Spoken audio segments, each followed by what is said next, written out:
Ahmed Alash, 1 and 2, fighting out of the red corner, the LDG fighter, facing Frank Arnesen, 0 and 2, the frontline Muay Thai fighter. We've seen both these guys before, Nick. I'm expecting an interesting contest here. Whoa. Yeah, seen Frank a couple times. It tends to be it's never good to be known to have a good chin. Yeah. But he is a gamer. Ahmed Alash, again, also a BCMMA alum, as it were, vet I was going to use for such a young man.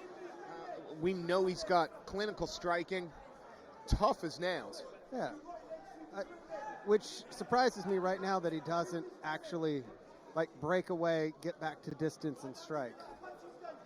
We've seen it in the past that he's able to throw at range, and he does have the reach advantage. Absolutely, two very different body types here. The stockier Arnesen, but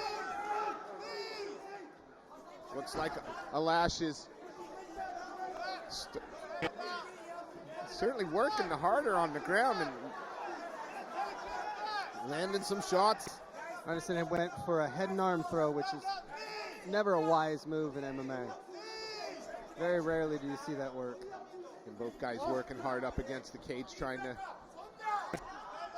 get a more dominant position. Arnesen, I mean, he has just been relentless in the clinch. He's got that body lock. He continues to try to change levels to see if he can get a better angle. It's tough when you're fighting somebody that's that much taller than you, when you're trying to get that angle. When it's someone about your own size, you're like, okay, I got it. And then when they're taller than you, you go to do it, you realize center of gravity is not done. Does he have to lower that body lock a little bit so he can pull Alash's hips in? Yeah, he's got to get it to be, a little bit below belt line. That's kind of where you want it to have it at. That way you can suck it back up. If you want to, you can turn it. He had tried for that outside trip that didn't work, and now he ended up getting reversed. Ahmed Alash staying busy, throwing little shots. I mean, a grueling pace for this first round. I mean, Rogan says it all the time, but... Oh, that shot to the body hurt him. And knees to the knees are coming into the body.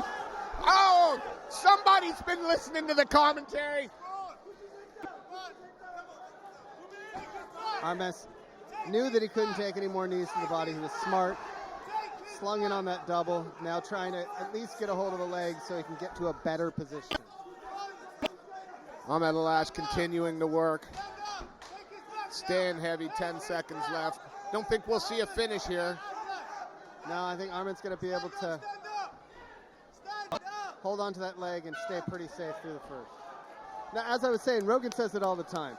You don't know how much energy is used when you're up against a cage until you've done it with somebody. And it's grueling. It wears you out. It's a very just constant work, isn't it? Constant pressure, strain, pressure. And it's one of those things where you can teach that you can use it as a tag team partner, whether you're on offense or defense. If you need a break, you can use that cage, if you know what you're doing, to actually get a rest. And same thing on offense. You can use it to be able to get that takedown. So it's a constant struggle because both guys want that upper hand, and you never really know. Even if your back's against the cage, you might still have the upper hand. So it makes it difficult.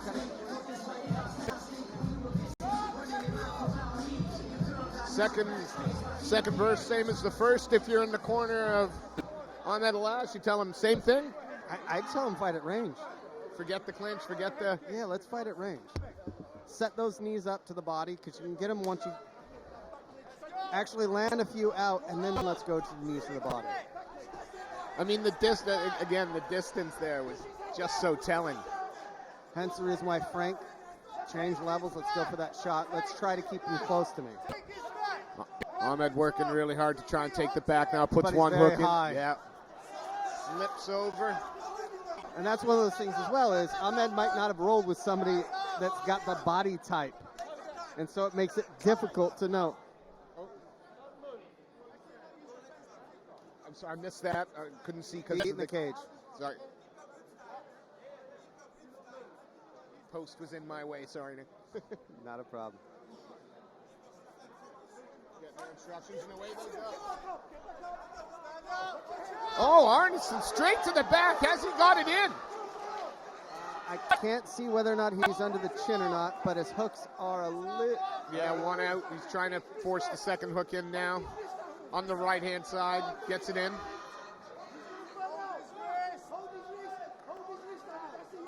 Is he running the danger of being a little bit high up the body here? I mean, he is.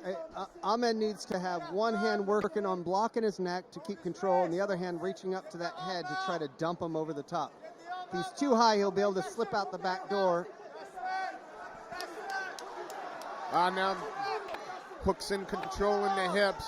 And then he postured straight up, which is not always the best thing to do when you're in that position. But what he has done, and which was smart, is he turned his back towards the cage. This allows him the opportunity to not get stretched out. And as soon as I says that, Frank's smart and rolls his hips off of the cage. But lost one of the hooks. Ahmed Alash working real hard trying to shake him off. I mean, Frank's still riding a little bit high. He should move that left leg. Oh, and there it goes. Slips out. And that's what I was saying. He didn't have a hook to control it. The leg that was in wasn't actually controlling the body, so it's easy just to pull him over and dump him straight off. And straight away, Alash with those chopping sort of 6-inch hammer fists. Again, he's not throwing anything with, he's just tapping.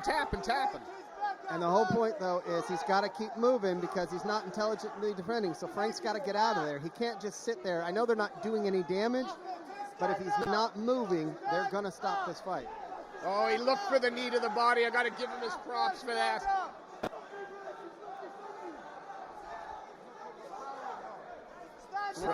Again, Frank's not taking damage. It's just a pitter-patter. Yeah. Referee's warning him that, hey, you need to move something. You've got to defend yourself. You've got to start to move. Again, a lot of these to the shoulder, to the arms. But the referee's had enough and has said, no. So that output, just output. Ladies and gentlemen, we have a winner in the red corner, Ahmed Alash!